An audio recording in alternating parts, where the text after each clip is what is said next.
શહેરી નાગરિકોને શુદ્ધ પીવાનું પાણી, શુદ્ધ હવા એ આપવાની ફરજ સત્તાધીશોની છે.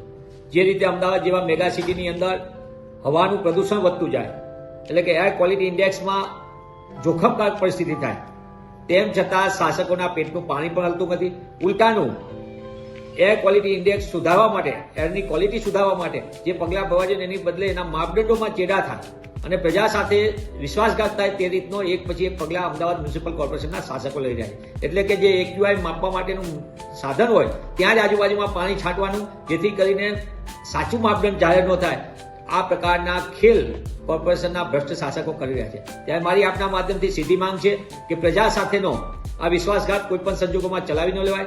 શાસકો જે રીતનો ખેલ ખેલે છે એ માનવ જિંદગી સાથેનો ખેલ છે.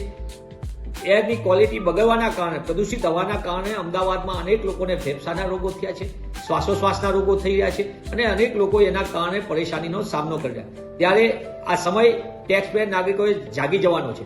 આપણે જિંદગી સાથે ચેડા કરીને રમત રમનાર, આપણને ભ્રમમાં રાખીને ખોટા આંકડા પ્રદર્શિત કરીને વાહવાઈ લૂંટનારા ભાજપાના શાસકોને જવાબ આપવાનો સમય છે. ત્યારે એક્યુઆઈના નામે જનતા સાથે જે વિશ્વાસઘાત કર્યો છે એની માટે ભાજપ શાસકો પોતાની જવાબદારી સ્વીકારે અને તેમનામાં થોડી પણ શરમ હોય તો તાત્કાલિક પદ ત્યાગ કરે.